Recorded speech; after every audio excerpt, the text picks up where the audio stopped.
So, everyone has a copy of the agenda for this afternoon? Great. We're going to begin with some administrative updates. Oh, that's perfect. Do a roll call. We're going to also start with roll call. I'm sorry, the agenda is kind of a work in progress. We did update it from when it was posted, so I apologize for that. I wanted to make sure that we're really showing what the conversations are going to be covering so that the agenda clearly reflects the meeting. So we'll continue to improve upon the agenda to accurately reflect what's happening. I think a roll call would be appropriate, and I'm happy to start. My name is Rebecca Young. I'm the Deputy Administrative Officer for Public Safety. It's great to see many of you in person. I saw everyone at this table at least remotely, but welcome, and I'm excited to be here. Sam is not here this time, so he's kind of flip-flop. I wasn't present for the first meeting, and she's not present for this meeting, but we got you covered. And I'll turn it over to you. Go ahead. Oh, hi, this is here again. Fitzpatrick, member for Dishon-Feuer. Ralph Dennis. Jay Chambers. Dawn Dishon-Feuer, District 7. Linda Shields, Chair. Remotely, we have Kara. Do you want to introduce yourself? Kara White, member at large. And Reverend Clare. And Rebecca is number 2. Yes. Petersberger, representing District 6. Thank you. And do we have Nigeria on yet? We did send the link to Nigeria. Did you see she's on? Oh, I was asking. Oh, okay. We did send the link again to Nigeria, so hopefully she's able to join us, but we thought it was appropriate to get started. Yes, we want to move on, and hopefully she'll join in. And thanks for those who are present with us in person, and also those who have joined us via the WebEx link. We're going to now go forward with the administrative updates listed on our agenda, the emails and things. Lisa, is going to be able to cover that? Yes. So we just wanted to confirm, I believe I've already reached out to everyone and gotten confirmation, but wanted to make sure that we are communicating now via the county, your county email addresses. And I'm pretty sure that we've covered everybody. And secondly, just a reminder to do your ethics training. You should have received an email from the office. So if you have any questions about that, feel free to reach out to either me or the office. I'm still not able to access the email. Okay, so it's the same message and haven't heard back from IT. Okay. Because of the ticket that I found for you. Got it. I'll reach out separately with IT just to. I have a question related to emails. Is there a specific signature that the county requires or prefers? I know some companies are down to the font, color, size, and type. Oh, no. Okay. No. We can send around suggested, but there's not anything that's a standardized signature, but we'll send out something that's suggested.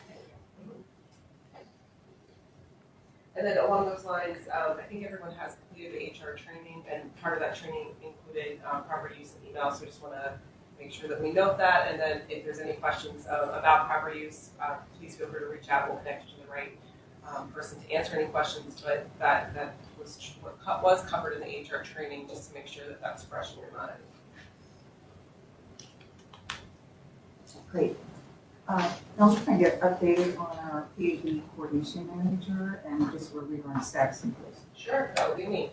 So we concluded our interviews at the end of last week, and we are in the process of deliberating before making an offer. So we hope to have a response soon on that. I know that we really want to get someone in to be able to start kind of at the ground level and help us really develop the PAB and ACC appropriately and thoroughly. So hopefully I'll have an update, a more thorough update on that soon, and we'll pass that information out. Once we've made a selection, if we're there before the next meeting, which I really hope we are, then we'll pass that information out ahead of time. So we move along to item number 2, and letter A under item number 2, the PAB chair's designate. We wanted to place this on the agenda. We've had several conversations with persons coming to me directly and also through emails and letters directed to us about the designation of our representative for the ACC. And what I did, and I welcomed all of the comments, and I thank everyone for their kind words and their support of my appointment and also this board's final appointment. But the questions did arise about the designation that I personally made to place Mr. Chambers, and I'll try to get used to calling you Jay, but that's going to take some time. So that we all know we're speaking of the same person. Mr. Chambers as the PAD designee for the ACC. And I just wanted to ensure that it wasn't a designation that was made without a lot of thought taken and placed into it. I looked at all of the representatives. Again, I was very glad that I was able to hear what folks had to speak about their own resumes. Although we had the resumes, it was welcoming that we were all paneled together and we all were questioned by counsel at the same time. So we like to hear one another's background stories. But to address specifically the letters and concerns that were raised by members of this board as well as those others concerned citizens and constituents, I just wanted to state that having made the designation, I did it because I looked at the background and saw background of everyone and saw that Mr. Chambers had specifically had police officer or law enforcement background experience that I thought would bring to the understanding of things that were going to be discussed about charges and things of that nature. Not that what I thought was not that it would be a distraction, but I thought it would be a complement to the ACC. The objections suggest that Mr. Chambers, my designee, as a retired Baltimore City police officer, could perhaps affect adversely the confidence of the public because he may harbor some biases or be unable to render fair and impartial input and or decisions when participating in deciding with the entire ACC on charges against officers. But I believe that these assertions are misplaced and are certainly without merit. Mr. Chambers went through the entire application and vetting process that each of us did, and by appointment of the county executive, then was given approval based on what he and the others believed Mr. Chambers could bring to this board. In addition, the vote for him was unanimous, and everyone had the same information that we had, that you had. And so, while I was not a participant in the hearings or the meetings that took place related to the passing of the statute, I'm aware that there was dissension and some strong disagreements among those who did attend, that a law enforcement officer, a former law enforcement officer, may indeed have some biases when it came to looking at charges against officers.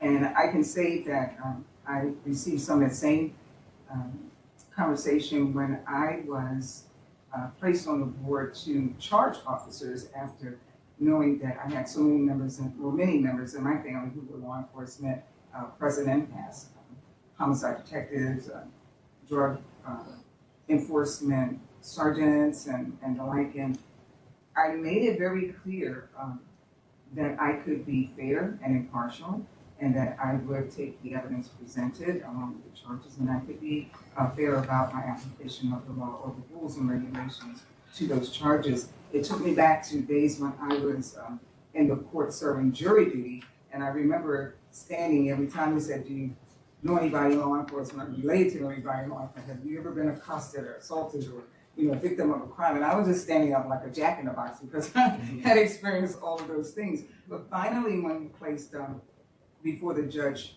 with both defense and the state asking questions in voir dire, the final question that was always presented was, "Do you think you could still be fair and unbiased and impartial?" My answer was then and always would be yes, and I was. And so I believe that all of us came as appointees to this board, having been vetted and having vowed or taken the oath that we would be fair and impartial with everything. And I don't see that Mr. Chambers' position on this board and his ability to serve on this board in that capacity will be any different serving with the ACC. He will be, among others, he won't be the sole vote or decision, he won't be the sole decision maker, and it will be majority rule there will be also 2 other delegates that we will be appointing from this board to the ACC, as well as the county executive will also be appointing 2 other members. So I'm fully confident and believe that the same character and faith that was placed in Mr. Chambers to have him be appointed to this board will be carried forth on the ACC. And unless there is evidence pointing otherwise brought to my attention, or that becomes evident for other reasons or in other settings, I'm confident that the decision that I've made to delegate him to represent us on the ACC is one that I think we will all benefit from, and I believe that it's one that is well founded. So with that said, I do thank those who did address it. I don't take lightly any discussions that take place or information brought to my attention. I certainly came to this board without having background knowledge of a lot of what took place to bring this statute into fruition. But I do know that as a board, we stand ready and agree to fulfill the statute, carry it out and follow it. We're not reconsidering, we're not reconstructing the statute, we're following it. We're putting it in place, and we're going to stand together as a team again, as we said before. And I think similarly, we can bring together and bring forth a very solid and sound results of what is expected of us in our capacity as on the PAD. So certainly entertaining other questions or discussion on this subject if you have those that you can bring forth. So, Yes, sir. So thank you for the consideration. So not when I have an email or back channel communication, I raised this concern. And again, as I raised the concern, it's not any concern for your integrity, sir, or any bias that you might bring, as much as concern for image of the board and the visual. So this was the enabling legislation that the county council passed that included a capacity for a former law enforcement officer to serve. That component was a matter of some controversy, and my larger concern or expressed concern was how this looks. Sorry, how the image of this looks. That the first thing that we do is we appoint that member to the charging committee, or the chair is once a member of the charging committee, and I thought that was my concern, and I feel that you heard that, and I just want to make sure that I put it out in the open here. I apologize for not bringing it up in the last meeting. I was just like, I needed to think on it, I guess, and sometimes. But you did express it, and I appreciate it. Yeah, but I just wanted that to be in the open. I've been contacted by several members of the community about that appointment, raising that specific concern. And I guess my concern is that is this the first thing we want to do in the public image, and so let's fight this out. Yeah, I understand that, and to that point, I don't know if it would have made a big difference if it was not the first thing, it was the second or the third thing, but I wanted to act in an urgent manner, not to rush what I did. I gave it a lot of thought. It seemed like in short term, but I did give it a lot of thought. And I did think about, having known that there was some controversy around the matter, that my belief wasn't going to change, so I didn't think that the timing of the presentation, and I think the good thing about us coming together and agreeing to be a single front and working together, agreeing and sometimes to disagree, but to go forth together, that we're going to make sure that we adhere to the charge that is before us. I do think that, and I really was grateful that you came right to me right after the other meeting, believe it or not, because what I did say, if one person is of the mind that this may have been a appearance of them to write forward, it means that it was a rush to judgment or anything like that, then more than one person is going to have the same opinion, and so be prepared. And so I will though reiterate that I didn't do it hastily, and I do think that this is an issue that's going to be before us throughout our tenures, because it's something that people had a right to feel differently about, and I think that that's the democratic, I think that's what we come to expect, that some things we agree with 100%, some we don't, but we go along with the charge that is before us, and we do it, as a team. And I thank you. I'm just curious, what other criteria did you look at? Other than the fact that he has formal police or law enforcement background, what other criteria did you consider? What I considered was that we were all vetted the same. Okay. And what I considered was that the other things that we brought to the board individually that were different were things that our council members and our delegates and the county executive all looked at. And so I believe that having gotten the appointment, that all those things were equal. Sure. Mhm. And so if we come and we believe, and I'm believing that all of us are equal on that front, that any of the other experiences that we had that are different can lend to other things that we need input from.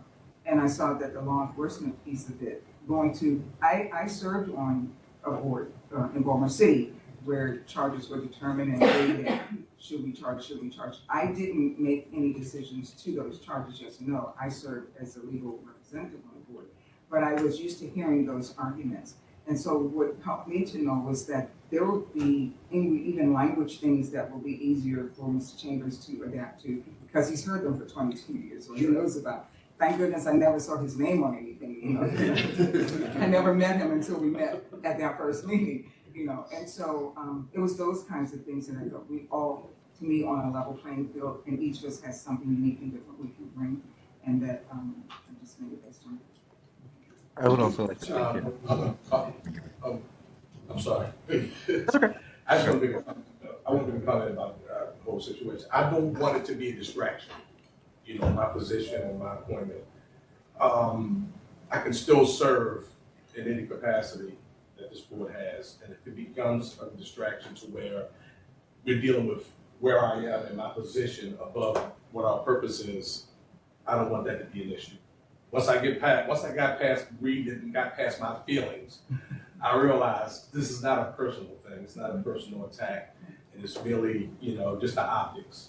And if the optics is going to continue to create a problem, then I would say if we could, we just go for another vote and see what everybody feels about the situation. It's nothing personal. Like I said, I'm past my feelings now, so because I know what kind of person I am, and so of course you're going to defend yourself initially when you read stuff like that.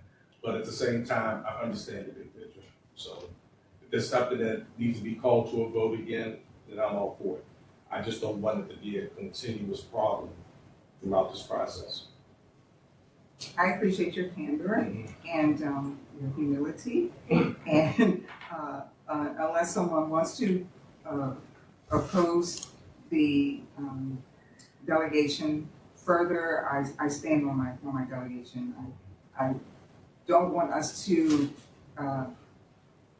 operate under the notions that there may be something else that others don't agree that we do. But if we are operating within the confines of the statute, and I feel that there is nothing else that's brought to my attention to direct me to think otherwise or differently, I certainly, if something does come later on or surface later on, I certainly be the first to want that to be brought to my attention so that we can deal with that in the same manner. But I do feel very confident in my delegation, and unless there's more conversation in agreement with Mr. Chambers' humble. I have a comment, kind of based on everybody's comments. I was a little blindsided by the appointment just because I speak for myself, but I know what I've experienced, so I could assume it's the same for every board member. We didn't have an opportunity to express interest in being a designee ourselves, so everyone didn't have the opportunity to do that. And it was, never called to a vote, which I think that's the chair's prerogative, but is this an appropriate time to address the email we all received from the Baltimore County Coalition for Police Accountability Members? The last paragraph really outlines, that we should have input of the full board and we have a standard operating procedure. Let me first tell you that I did once I received, conversations about opposition to the delegation. I did think that perhaps it may have come across that it was something that was done rash, something that the board, if I had gone around and asked for volunteers, maybe we would have gotten a different result. I just don't want anybody to think that I did this willy-nilly or without any thought. And I knew that we had a very short timeframe before December 31st when we have to get the report. And there were certain things that, because we started so late, I didn't want us to be necessarily held back on anything that could go forward. And so since I believed in my understanding of the way the statute reads and everything that it could go forward with the delegation, I didn't see, and I do apologize publicly to everyone for perhaps going forward too quickly. I didn't think that you made it without Yeah. thought or. Yeah, but I mean, I just want to make that apology, you know, to everyone. And so with that, would you want to continue? Oh, I just thought it was important that we acknowledge this letter, and since we are a new board and we're trying to figure out how we work Yes. together, I wanted to find out, do we have bylaws besides the statute? Is there best practice we should be following for decisions like this, or is it just go by the statute? What we're outlined as we're allowed to do. My understanding is that we are governed by and guided by statute, that there's not a separate set of rules or anything internally that we follow. But I did read that this could be an appointment or a delegation that I could fill or that I could appoint someone to. And as I said, I didn't want to put on too many hats, you know, unnecessarily when I thought we had the experience among the board members, you know, and Mr. Chambers' experience stood out to me. And so, I'm gonna open it up and I'm gonna ask if the board, and we have, I think, all but one person in his. Yes, Ms. Rolling Ford's now on. Okay. And Kara White has given a chat in the chat, has typed, I will also voice my opposition of this appointment. I'm sorry, I didn't hear. Kara White Okay. has said, I will also voice my opposition of this appointment. I received that from Kara. Okay.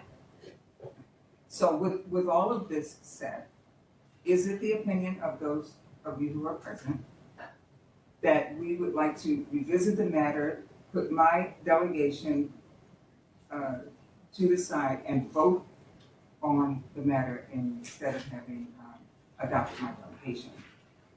Is there anyone who would volunteer or be ready to volunteer if we do that rather than for me to make another delegation that may not sit? Chair, may I ask a question? Certainly. Introduce yourself if you would. Of course. Sure. My name is Peta Richkus, and I'm in Tallahassee. And I'm among the people who have written to members of the board, and I appreciate your willingness to serve. I'm raising my hand because it seemed to me that one or more of the members that are online were trying to say something. And so I just wanted to hear what they had to say. Okay, I think that was Kara. I think it was Kara. In the Yeah, I was just gonna say I also felt the immediate. Sorry, I was gonna say in voice that I felt the immediate hesitancy for the suddenness of this appointment was surprising for me. With no board discussion or other options, and we don't want to recreate internal affairs that already exist. So and I know he is retired, so that is not the same thing. But that was my immediate thought after we spoke last time. And so we don't, what I don't want to do is to appear that we are attempting to rediscuss what was already passed.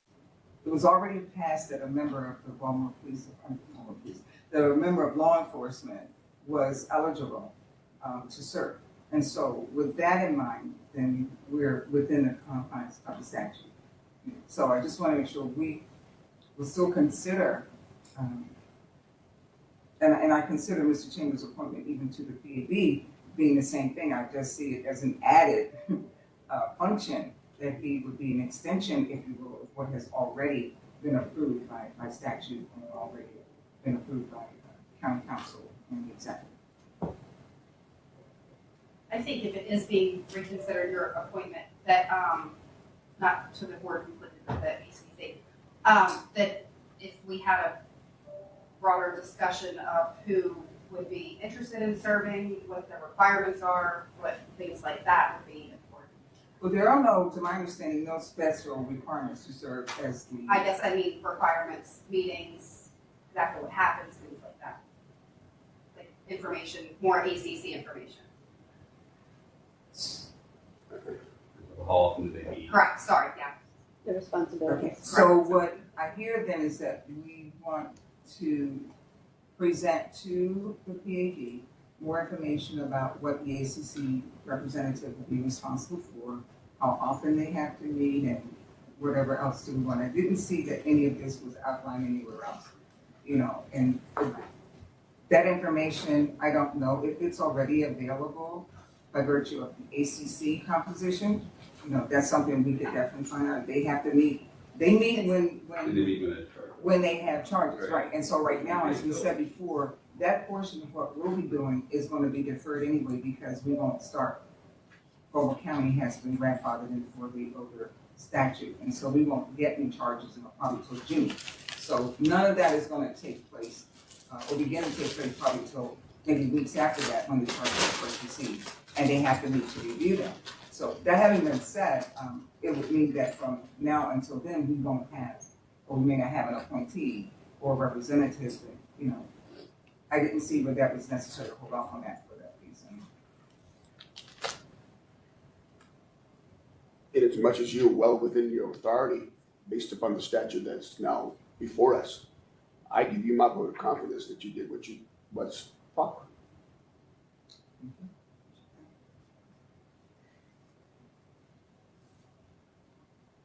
So we have, why don't we just go around the table? Because I don't know any other way that I can get a good picture of this. I stand firm on my delegation. I don't know what other information we could bring. For those who would like to volunteer, I understand that you would need to know what your further or additional responsibilities would be and whether or not you could fit all that in, and I get that. What I would suggest is that we may not have all of that information for months and months.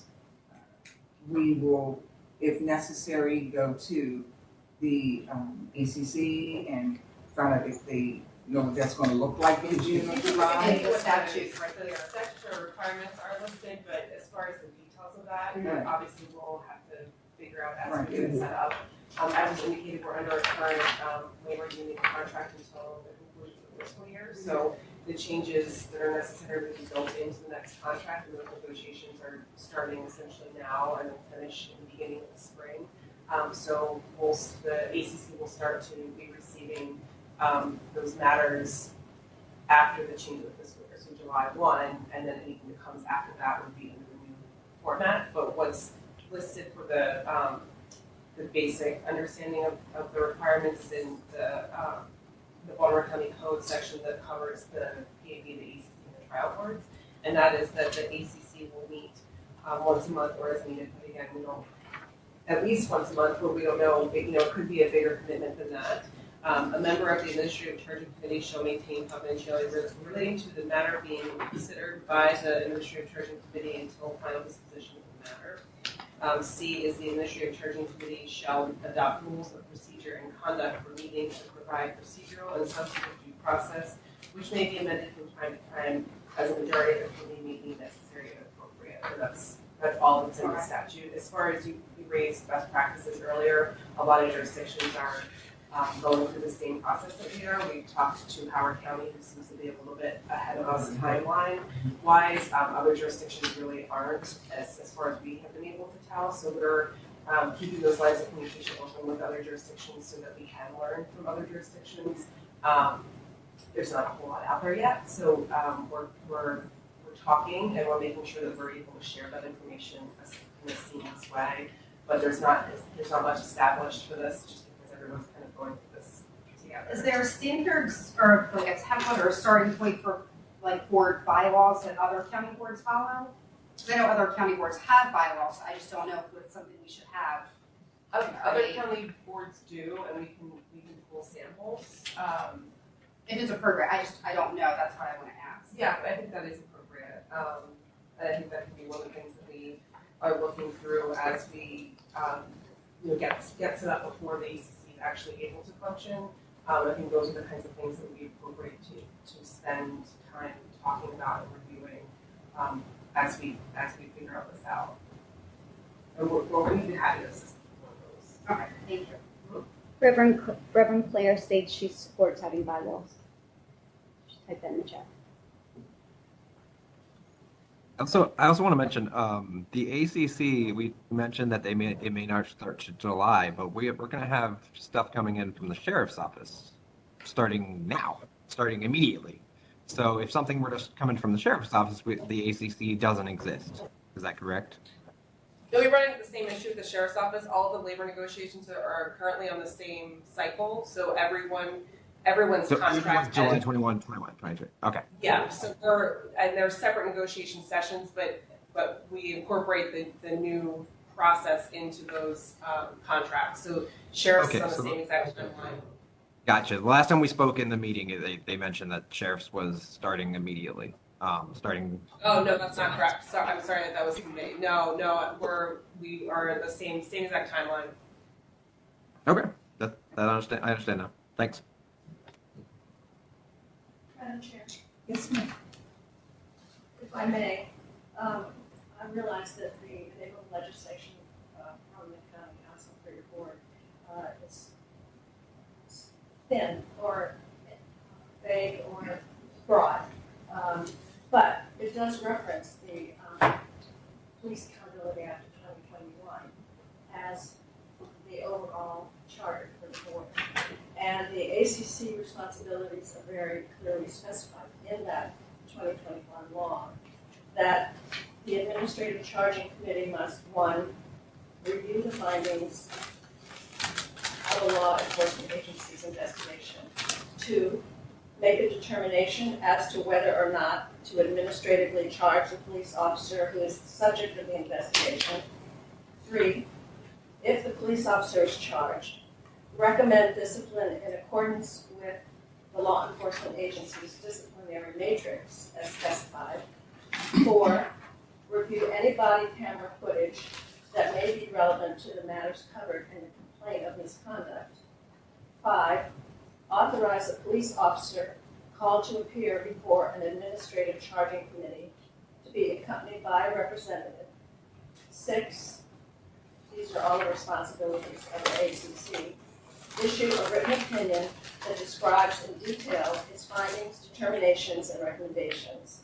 And 7, forward the written opinion to the chief of the law enforcement agency, the police officer, and the complainant. And again, those things already haven't been in place, and I presume that most of them will go forward the same into the new structure. And while we don't have the new structure of that now, I don't see that any of those things would be left out. That's how we always operated, as Judy said, the persons who sit on the now called ACC will be responsible for it. So thank you so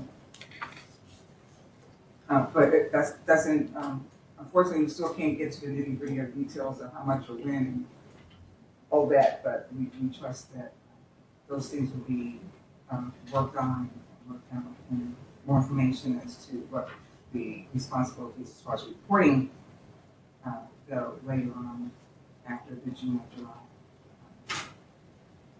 deadline. And the unions are still working on things, so it's a lot of things that are in flux that won't be in place until after the June 30th and beginning of July 1st.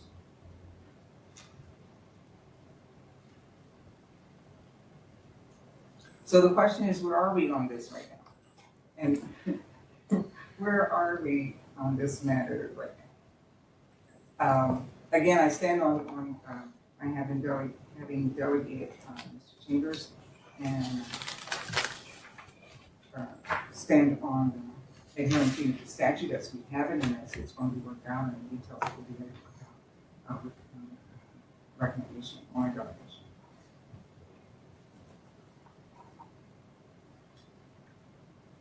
So it seems that, Yes, sir. like I said, where was, do we pull the group and say, do we support this, or, I mean, I agree that the the designation is the chair's prerogative, right?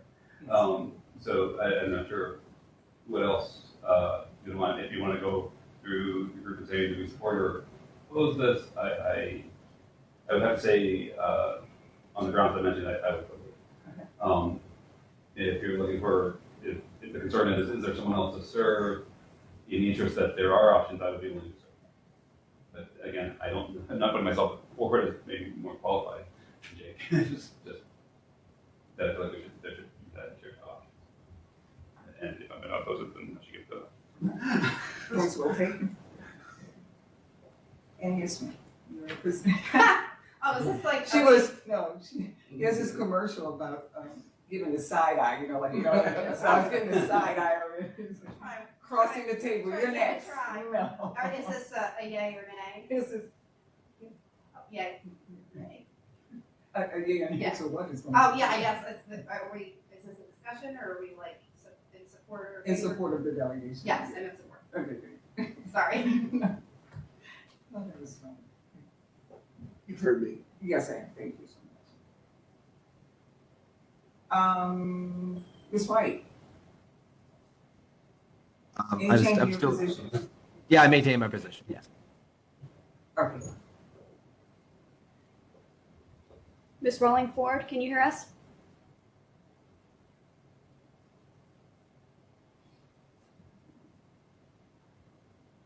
Hello?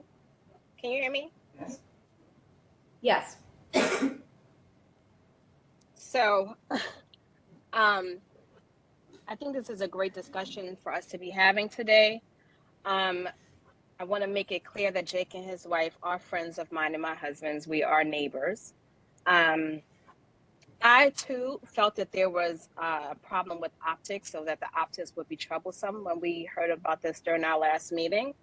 And maybe should have said something at the time, but didn't really feel like we had time to get into it. So again, I feel like this discussion could have been made prior to the appointment, and maybe others could have been given the opportunity to serve.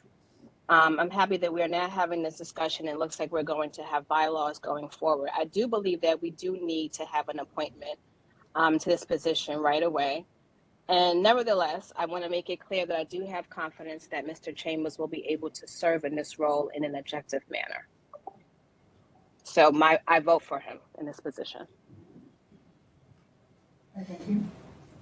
Reverend Clare, would you like to state your position? Yeah, so, well, I'm truly torn. Mr. Chambers, you were very articulate. I don't know you from Adam, but I am sure you will do a very good job in this role. But I'm also concerned that after our first meeting, we got input from the community that the optics of this appointment were not good in terms of accountability. And I don't know that we've had a conversation about accountability. So I guess I'm going to abstain from this vote because I'm concerned about the process. Okay. So, having heard from, it appears to me, if I kept my tallies correctly, that the majority is not opposed. That's my understanding from the votes that I've heard discussion on today. And while there is, and the opposition was eloquent and well received, and again, I apologize for what may have appeared to be too quickly, a decision made too quickly. I do again emphasize that it wasn't made without much thought, and I appreciate your candor, everyone in the room. There is probably not much I can do about the optics I already presented on this, but I can say that if anyone wants to share with others that I do accept the fact that I could have handled this differently. I don't know that, we've had a different outcome. None of us knows that right now because we've taken other things into consideration. But I do thank you all that we will go forward and I will make certain that I take more consideration or, about not just what we're doing, but the optics of what it is. Not that we're going to operate based on what we think those may be, but that we certainly take them into consideration and have more discussion on those matters because we are serving the public. We should be very concerned about and be mindful of the appearance of things as well as what we're doing here. satisfied with our position and our goals are. So thank you. Thank you for listening to us, because you were well within your authority to make the designation. Absolutely. I messed up some. Yeah, thank you. And we're having a decision, we're all behind you. We don't really visibility, I mean, this is And- all. and, yeah, this is all new to all of us, this is all I new, guess. so. But I do appreciate the oneness and our desire to go forward together rather than go forward separate. So now we're going to go to, pardon me, the annual report. I'm sorry. Yes, we did add this proposed amendments to the local ED legislation. Thank you, sir. Sure. So I wanted to make sure that everyone was aware and give opportunity for discussion.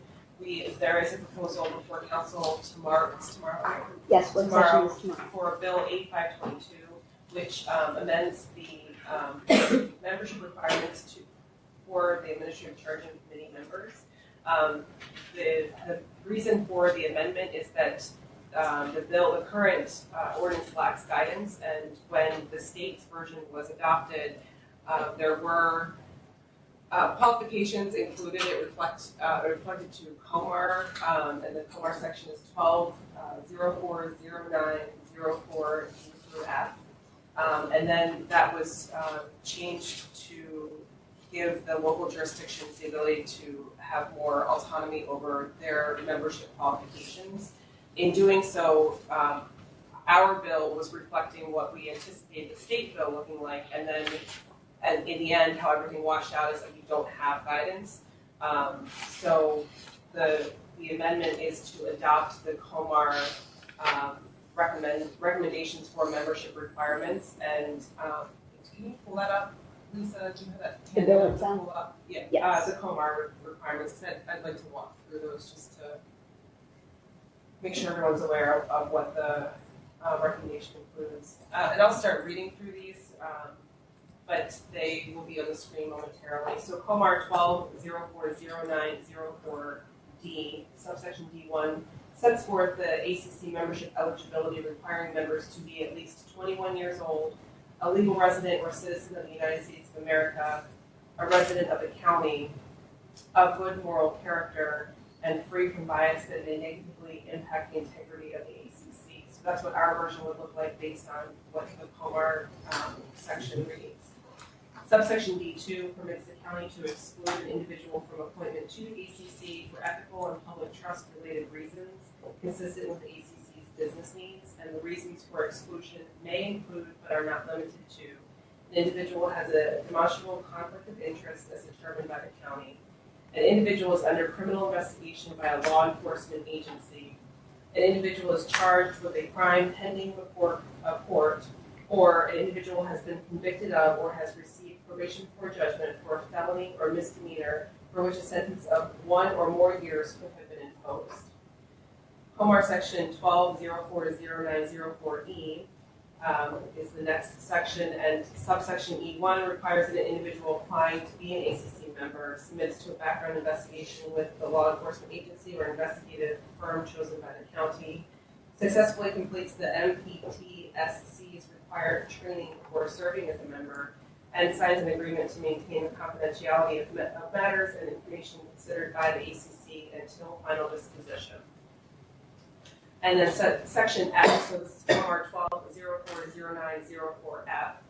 Section F permits the county to refuse to appoint an individual to serve as an ACC member if the individual does not meet the eligibility requirements in section D, if those requirements are adopted by the county, does not agree to the membership requirements in section E, if those requirements are adopted by the county, or if is determined to be unsuitable for membership by the county based on the results of the background investigation.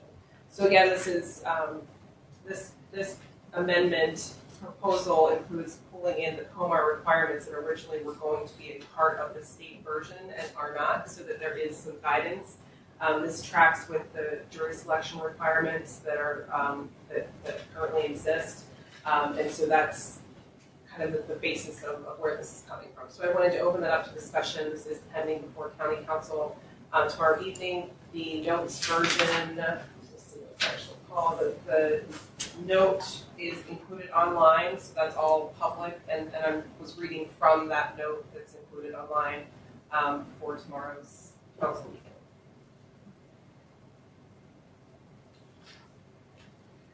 Could you go to the section, this section that where it included a preparation for documents that are sent to be those greater than 1 year? Sure. Is that written to Clomar, or is that county discretion? It's permits the county to exclude, so it's permitting the county to, that was part of Comar's. Oh, but the county has discretion whether to exclude or not. Yes. Did you need me to read that section again? No, I was, my question was whether that was something that could be amended in legislation or not. That's not it. Yes. That's what he wants to say. I don't think that should be. Exactly. Fine. Okay.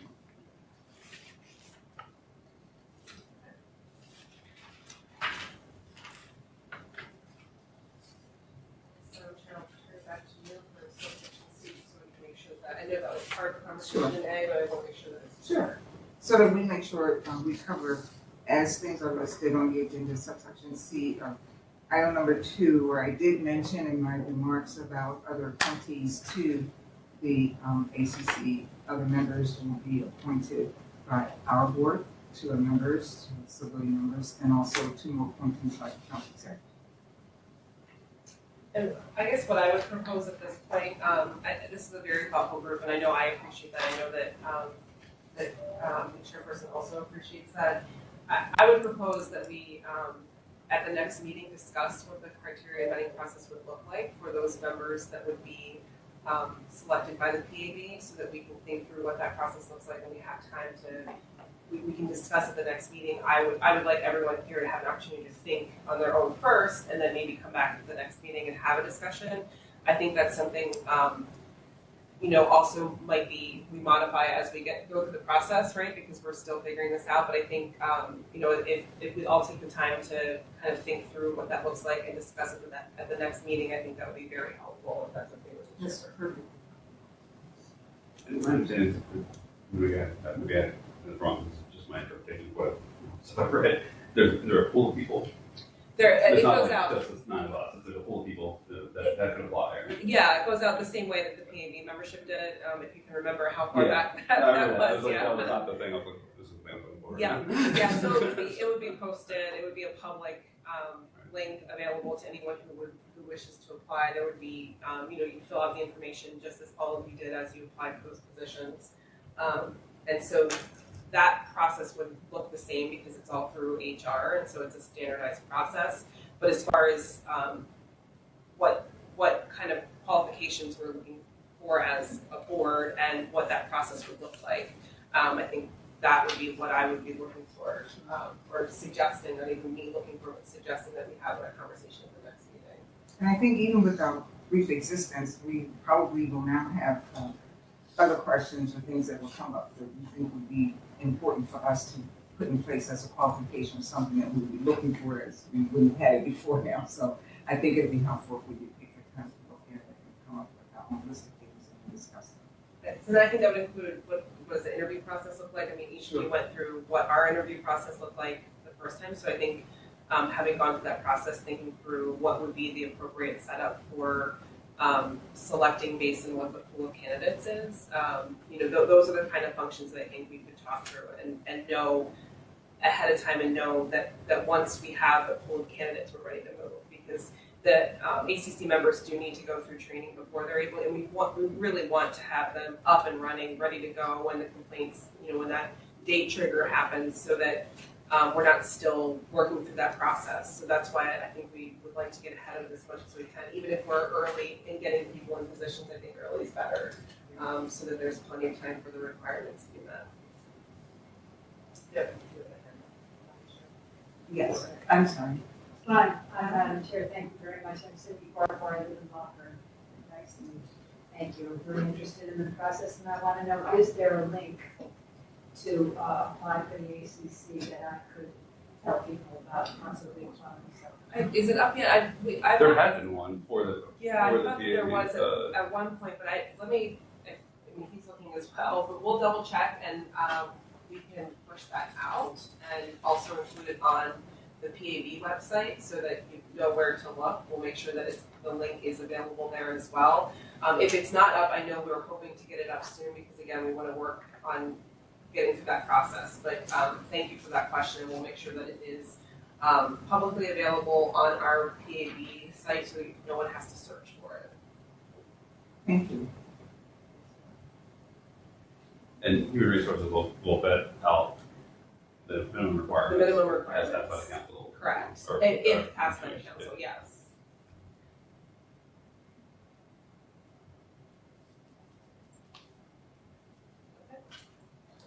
Thank you. We were reminded that we have an annual report that will be due on or before December 31st. And although we know we're new in existence, that's part of what is required, and so we want to make sure that we are compliant. And so we're going to ask if the report ready. Chase, if we could discuss briefly where we are in getting at least, if not what exactly is going to be in the report right now, some structure or what we think needs to be in the report. It's understood that we haven't been able to get to the mandate of the PAB because we're not doing our charges and all yet, but at least we're up and running and what have we done so we can report and get that information to the county council. So, one of the things that the statute requires is that the PAB must, on or before, and this is according to section 3-102, that on or before December 31 each year, submit a report to the governing body of the county that, one, identifies any trends in the disciplinary process of police officers in the county, and two, makes recommendations on changes to policy that would improve accountability. Now, because the organization is fairly fresh and up and, getting up and running, and today is December the 12th.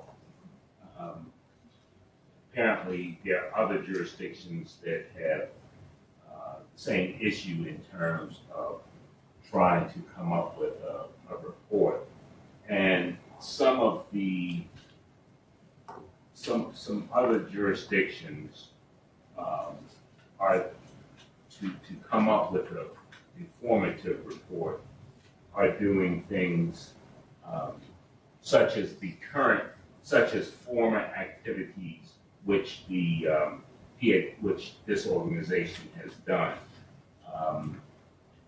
For instance, and that includes maybe a statement from the chair, biographies of each member of the board, actions taken so far by the board, any presentations that have come in, any people who have come in and made presentations, and the information that has been provided thus far. Also, in terms of future activities, maybe what planned future activities, like I think was mentioned rather here today, maybe that the organization will come up with bylaws in the future. Also, maybe publishing requirements for the ACC, and also procedures that the board may implement for record keeping, because that's something that the board has to do, procedures for record keeping. So basically procedures that this organization will do to comply with the statute would be good to include in the report as well. And as I said, I think other jurisdictions are also, in the same predicament, because July 1st is actually when we would start to deal with the complaint process and so forth. But any planned future activities, including maybe this legislation, maybe even publishing a copy. And do we have a proposed format that I know user management suggests would be included? Is there a format that the report should take on, one that's expected, so we can do a checklist, if you will, to make sure that we cover every basis? Well, I think once we get to actually where we actually get data, I think then we could come up with a format. I mean, for this first report, we won't have data. Yeah, that's But, I right. mean, So there wouldn't for be a this format first- other than what I've just outlined. I don't think there would be any other type of format. Just statement, biographies, planned activities, legislation, something that might be educational to the public, whether done in this committee or not, but new legislation that has occurred. And I'm also expecting to get some at least one other report that I can maybe forward to you, and you can maybe look at the suggestions, but it wasn't. And that report would contain. Contain the format and Formatting, just so that you could just get some ideas as far as what the report could contain. This short stage, this very early stage. That's a lot of information. I don't think we want to go too broad and throw in everything, including the kitchen sink, but I think there's certain things that we certainly would be expected to have addressed, what we've done so far, especially, what our mandates have been, a statement from me and all of us, our background. I think that would be very helpful. Right. So, is there anything else that we didn't hear that maybe we think we would want to include in our first report? I think you've covered. Yeah, it's going to be sort of introductory for Understood. the most part, but it includes education to the public. So We'll are have to we, work on- Go right ahead. I'm sorry, Madam Shields, are we going to include what was covered in our meeting last month and also the decisions that we made or reviewed today, and the fact that we did get a letter, or it sounds like all of us did, from the community, so that everyone knows we are listening? And are we going to be that specific? I don't know that we're going to be that specific, but that, again, I'm going to rely on getting some more information with other reports, spoken with other jurisdictions, to see what they plan to include in their report. I want to be clear that we're giving in our report what's expected of us and not just everything. I don't think everything would be expected in our report to whom we're reporting. So I want to make sure we report what's expected of us to whom we're reporting for their purposes, and not just for the purpose of reporting everything that we've already done, to speak to everyone else's, input. So we will make sure we nail that down so that we will place in the report what is expected of us from the county executive, and that information, we will make sure. I agree that the other information that will be helpful, especially whatever we have accomplished up to this point, and I don't know if we need to report all of the discussions or, results thereof. But what we've accomplished, what we are waiting for to accomplish, with training that's going to be done, and bringing on other people, the other appointments that are going to be made, and other hires that are going to take place. I think all of that will be important to inform the county executive and those who will be looking at the report of the progress that we've made up to this point. Yes, I think that the level of detail is discretionary up to, totally up to this board. And, I spoke to one other, I tried to get other jurisdictions, but at least one has been responsive. And I think it's, they're using their discretion. I think we can use ours as well. So, there's no way binding or any precedential effect. And because there is no reports before us that we have to follow, again, it's a work in progress. And I think if we bring it together and have something that's representative of what we've done and, where we're going and our plans and things of that nature that we know or believe will be important to the county executive at this juncture, is that we make sure we comply with the date, first of all, but have something meaningful in the report, not just putting information and data. Yeah, I think the key, I think part of it is planning future activity. What you've done, of course, and you can be as detailed as you want. And I think some education to the public, like how you might want it, how you can join the ACC, things like that, the legislation. If you want to include something like that. I mean, I read to you, and I won't repeat it, what is actually required by the statute, but everything else is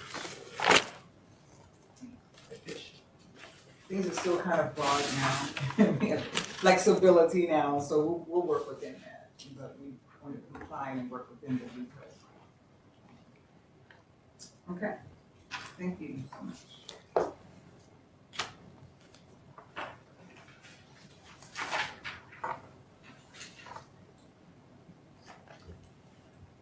Any other discussion on the annual report? Hi, this is Nigeria. Will board members get to see the report before it gets sent out? I'm not hearing you too clearly. She said, will the board members get to review the report before it goes public? Absolutely. Thank you.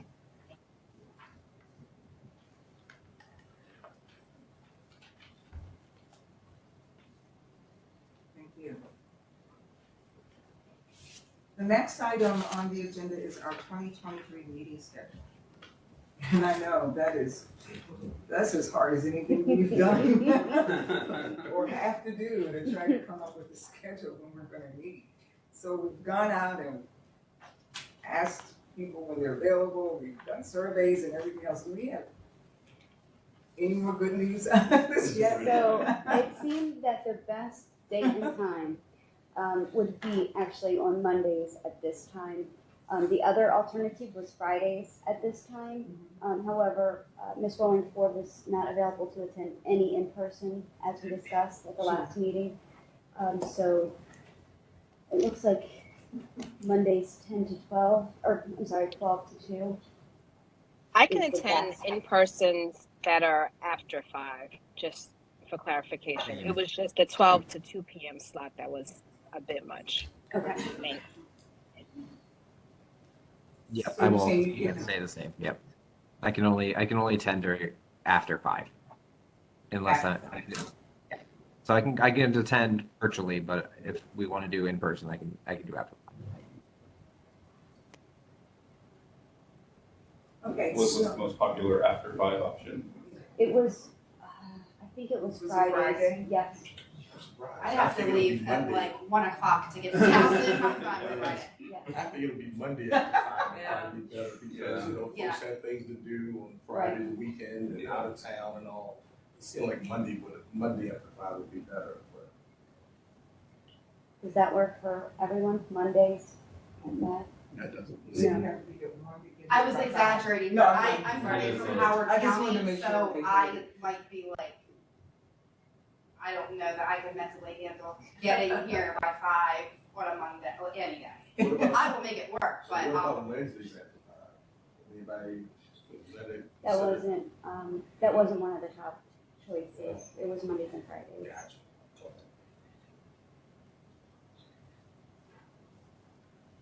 My only concern about the after 5 thing was the season, the time. It was so dark. And, really, it's not safe. So that was my concern about it. Right now, after 5, getting here in the dark, leaving. Not that I'm scary.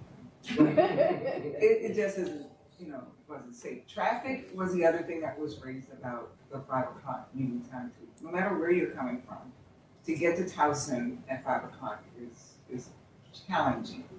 It's challenging. So just to reiterate some of the concerns about the after 5. Certainly in the spring and going forward, we wouldn't have the problem with the darkness, but I don't know that would eliminate the congestion of traffic, that concern that was raised by persons who had traffic concerns. I can be available either. The other question in terms of schedule, we still plan to meet monthly for now. Yeah, for That's one now, of the things that. for now, because we want to get out the walk around it. For now, yes. Right. And then later we could, spread things out as I would circumstances. I would suggest maybe we alternate. So. I'm glad you said that. Someone from our P12 Community Police Alliance, which is formerly our PCRC, asked if we could alternate meeting locations. So we're meeting in each kind of precinct, somewhere in each community, like the county executive does for his town halls, kind of like a visiting meeting. If that's That'd drive me crazy. I'm on the ground. yeah, that was a suggestion from some of my community, so I wanted to It's a present good it. idea. I really like the idea. I think we had to think through that. So I would ask that certainly not for January, because yes, the logistics would be something we'd have to really figure out as far as. Luckily, we have the county facilities to our use, but Yep. I did want to bring it up because someone in my community suggested that we do that. And we said we were going to meet with the other communities as well in different ways, so I do like that idea. that could work. So you were making a comment? Oh, yes, I was just gonna agree with Rebecca. It would be, we would have to work some logistics out, if we're going to offer the virtual option to folks. If it's just gonna be in person, then there's no issues, and we can find locations, but I still like having the hybrid option, and I think that's a really good point, is to consider the virtual. I want to make sure that anyone from the public also that wants to be able to view is able to view.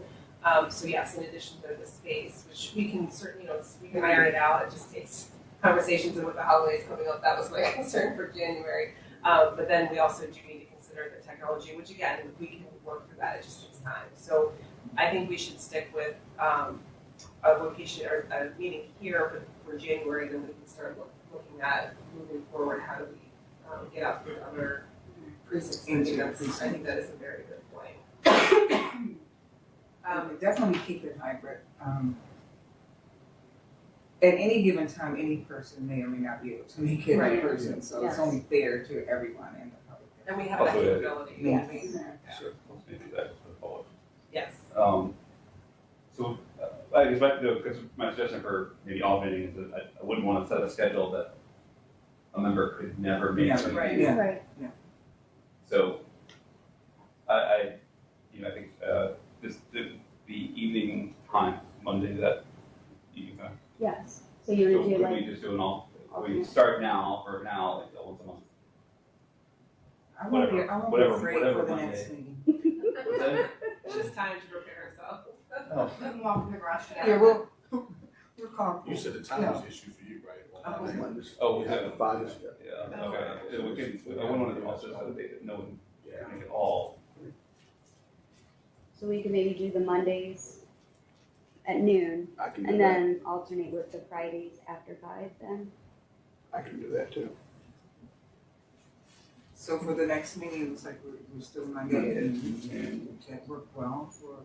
And I will say the 16th is a holiday, so I would recommend the 23rd.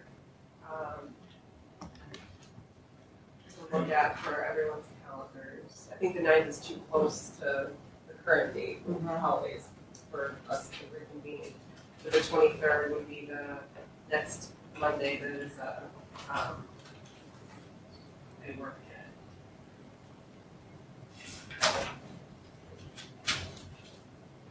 we're in January, right? January, yes. And that's, again, that's the 23rd. Yes. 12 o'clock, right? That's what I'm Yes. suggesting is the next available, if that works for everybody. And then maybe in the meantime, if Lisa can send out another doodle poll and we can look at the dates and times again, because then I think alternating is also a really good suggestion to get some evening meetings too. I wouldn't, I think also for the poll too. yes, Yeah, I that's a think good that, idea. I think alternating is appropriate, but maybe we can revisit what days work better. Keeping in mind that Fridays, that last Friday did work, but I think that it's a good point that if people are taking, weekend trips or other issues on Friday, just keep that in mind when you're responding, so that it's an honest response to your availability.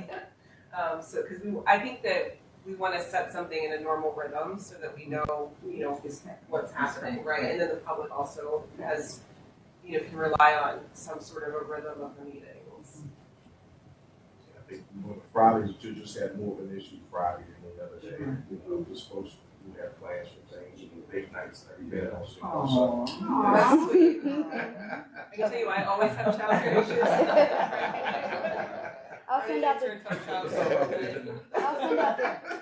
I'll send out the doodle poll once more. Okay. Okay. Yeah, I'm really surprised that we did, I must not think, I think Wednesday's a better day for me than Friday. Yeah, yeah, I just took the majority, so, but we'll do it once more and just get a final look, and then we'll make January 23rd at 12 the next meeting.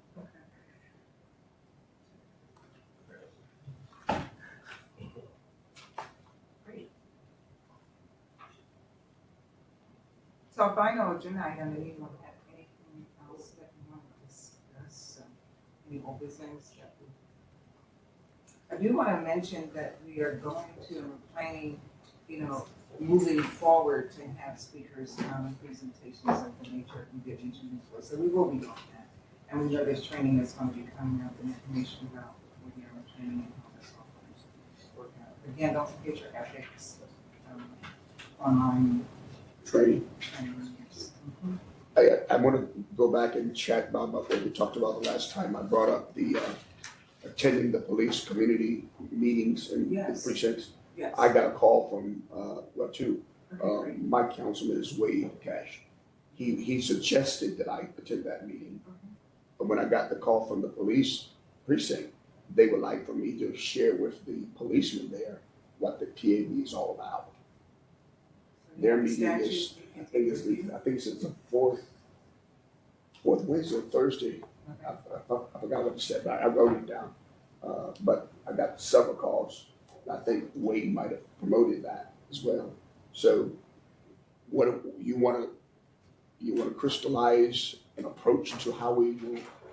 Okay, let's What talk we about would that, talk because about. we said before that we thought maybe group meeting with the neighborhood associations or the outside groups would be better than, we weren't clear on how individual meetings or individual PAB members go to each of the precincts, so why don't we just So what you want me to fresh tell out Wade? some of it? No, I understand you want something to tell me, that's what I want us to discuss right now. When is that meeting? Because When is it? It was the, I think it's the end of January. It's, I'm not sure if I wrote it down or not. I talked to a Major Andre Davis. I talked to Sergeant Fisher and Sergeant Bull about they have a community meeting. That's what he suggested that I could share with them. Introduce myself is what he said. Introduce yourself and share with those who are attending what the PAB is all about. That's what so, I mean, I have no concern with it, but I know there was some reservation on this board. To me, it's a matter of taking a PowerPoint, putting a PowerPoint and from this and sharing with them, answering the questions you can and not answering the questions you can't. I mean, to me, it's no big deal, but I want to make sure I'm in compliance with what the board wants to do. I also would like to make sure that you have a point of contact for those questions that you maybe can't answer, so that Sure. there's someone to direct people to. The position that we're filling, I don't know exactly when they'll be onboarded because it depends on the whole offering process Sure. and the onboarding process. Sure. But eventually that would be the point of contact. In the meantime, I'm happy to serve as that person, so I can give you my contact information. I do have business cards with me. I know that you all have my email address, but I'd love to give you that as well as I won't sell on it. I think that maybe having a consistent presentation would be helpful too. So I that thought, that's why I brought the question today. I wanted to know if there's something in Right. place, or can there be something in place? we And all of us present the same thing. Sure, I think we can. I think that's why I was asking for the date. You said it's near the end of January. I'm not sure if our next meeting would be in time for that. He wasn't insistent on that. That's the next day he The told me. next day. So if we need to push it back, I don't see it being a big deal. I think that that's a good idea. I think maybe pushing it back, and then that's another thing that we can put on the agenda for the next meeting in January. I think if everyone has the time to deliberate what that presentation would look like, I think it would be helpful if it is kind of a consistent presentation across the board. I'm sure that other members will get similar requests, and I think it's appropriate for PAV members to be able to answer those questions and to be able to present on what the PAV is doing. So I would request that we add that to the agenda in January, and everyone take some time to think through what that looks like, and then we'd be happy to assist in putting that together and distributing it to the members to have ready anytime anyone asks. That'd be great. I think it's excellent. Yeah, I And think. I was gonna say, I think anything about a media campaign is definitely something we need to talk about on the next agenda. You know, preparing for libraries, preparing for, preparing to inform the citizens. There are two questions from a community member in the chat. I just wanted to make sure that was addressed. Oh, thank you, Karen. I just have, if it's helpful to anyone, I've already met with, I'll call it the PCRC because that's essentially what it is. What do you I call met with PCRC. Ours is called the Precinct 12 Community Police Alliance. Okay. They're formerly the PCRC. And I think Nigeria's precinct has the same type of PCRC, but I met with ours last month. It was a very basic, generic introduction. Just told them what our goals were, what we've done, what we intend to do. Because we don't have a lot going on, it wasn't a lot of substance. They have my contact information. If I don't know something, I will not make it up, but I will, to a flaw, I tell people I don't know, I have no idea, I will find out. So I've just made myself available. Actually, I'm going to their meeting tonight also, their holiday party, but there's wasn't a whole lot asked or offered, but they know I'm there and what our mission is. If that's helpful to you at all. Okay. So you didn't do a formal presentation, you just, Introduce myself and just brief background, what we've done here, what our goals are. And I told them where we meet, when we meet, the website where they can find past meetings, future meetings, access resources, things like that. I'm sure that was well received. And there was some of the things you briefly touched on at the last meeting that we wanted to make sure we nailed down. We want to make sure that we're consistent so that no matter who hears whom, everyone's saying the same Same thing message. or not saying what we should be saying. I would hold off, I would push them back. I think And, that's, and, yeah, we'll and if we could something have we all a can common use. presentation, that would be wonderful. yeah, I think that would be really helpful. One I think something like that be the job of the administrator you're hiring. Like if one of in a community, a member could go and maybe that person could attend as well. Yes, There's yes. You know, Support, consensus- yeah. consensus that helps Right. consistency across Right. the message. Yeah, no, I think that would be appropriate for that person to do as well. And I think Kara mentioned that there's Yes. comments in the chat.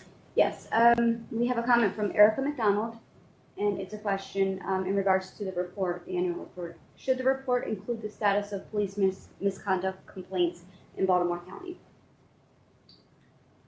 Well, we don't have current data for our That's right. PAB, the work that we're doing now, we don't have data on it because all of the data would have been prior to our own legal and boarded and our responsibility.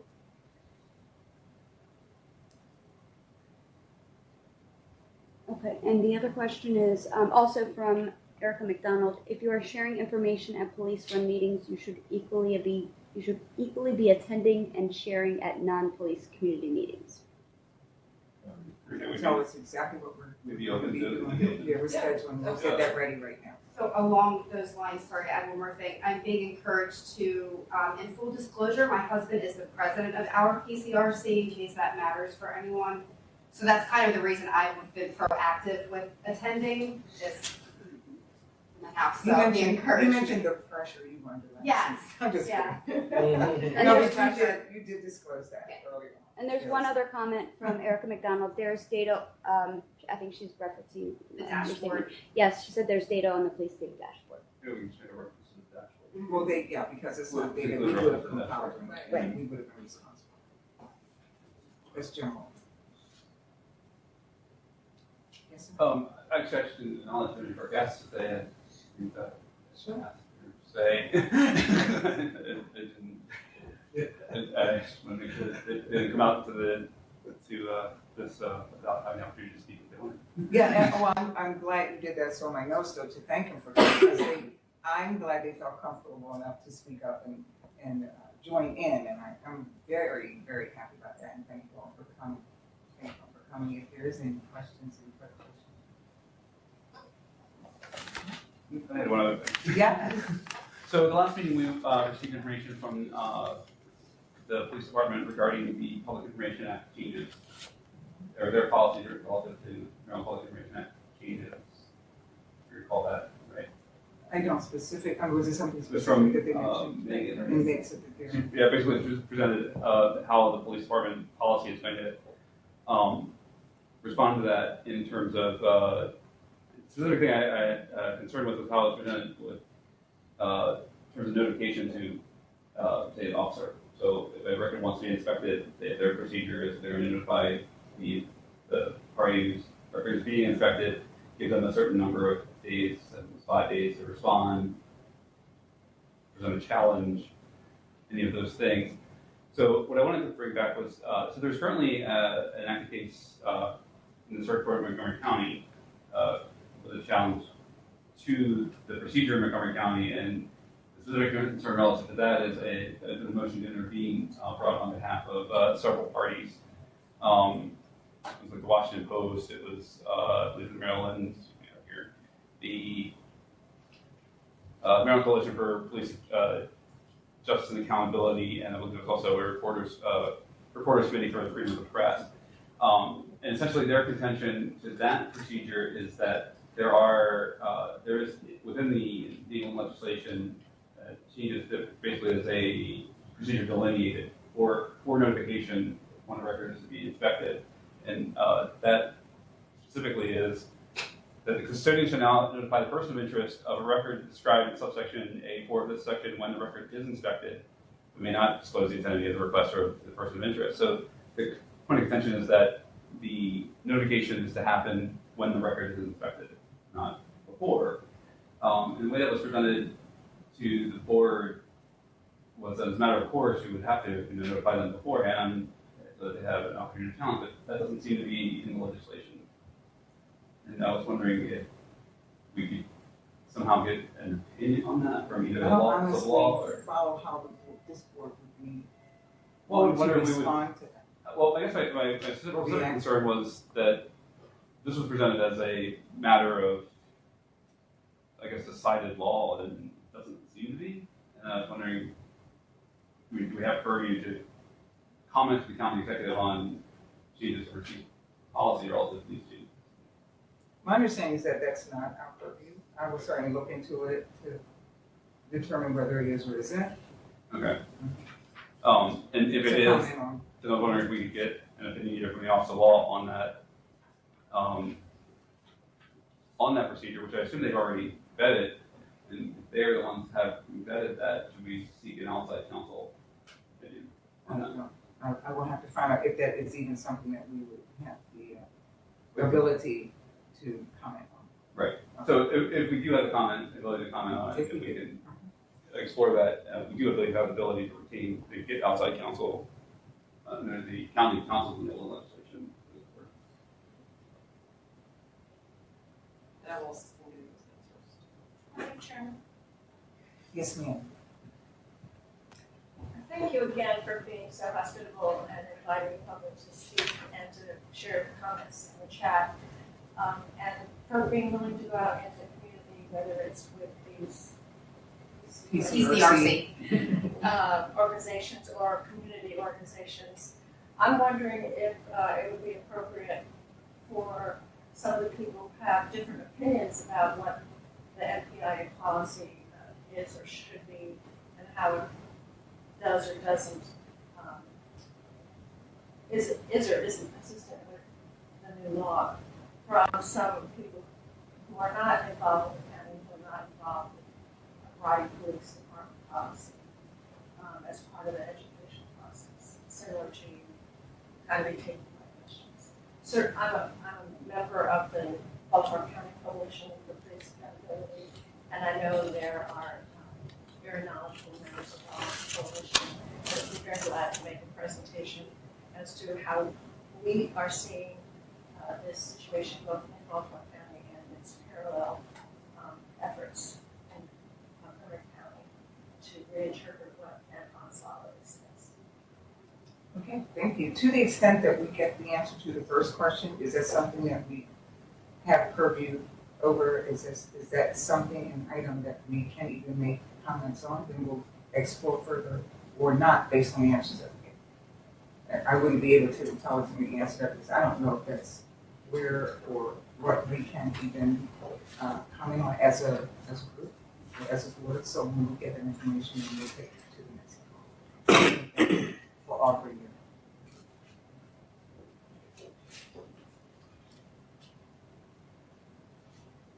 And just to note, I do have your business card, so if we're able to accommodate that request, then we'll reach out to you to coordinate that presentation at an upcoming meeting to make sure. I think you'll be present for our meetings, I would assume, but if not, we want to make sure that we get in contact with you to set up that presentation once we get the answer. Of course, I appreciate that.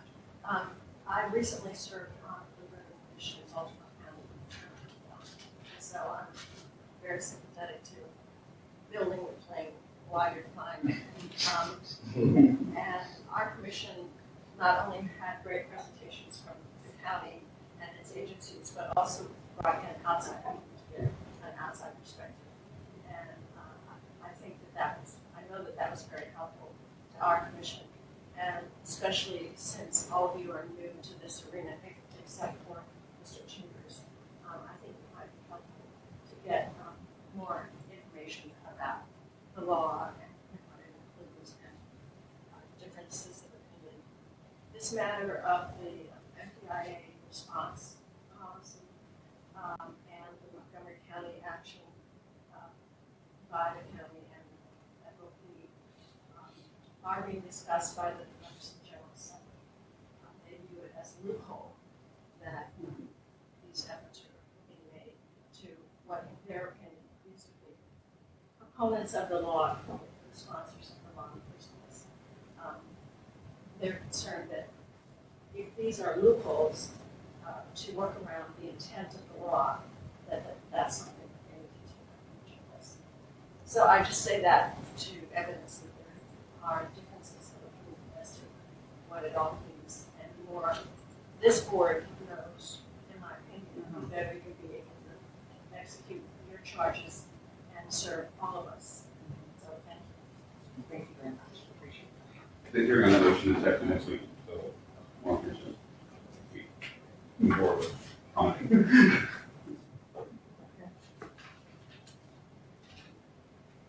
Well, thank you, everyone. And before we adjourn, I do want to again thank everyone for coming. Thank you for your comments and your input, and especially your interest. And I want to wish everyone a happy holidays and more than one holiday during this season. Everyone stay safe. Before we adjourn, Yes, sir. we need to know what all this is. What's all I this? think we're also doing the last meeting, it was It's just for your, it's information for your review. Yes, you can take it with you. Just stuff to read for, become familiar with? Yes. Okay. When should we expect to receive information on the Lewis County and Raleigh? I just make sure it's not something I'm missing. You're not, we will follow up with Okay. scheduling, there was, there were shifts in who was responsible for scheduling that, so we'll follow up. Exactly. My children are particularly interested in seeing these days, so. Merry Christmas. You're further than my voice. Well, thank you, everyone, and we'll stand adjourned.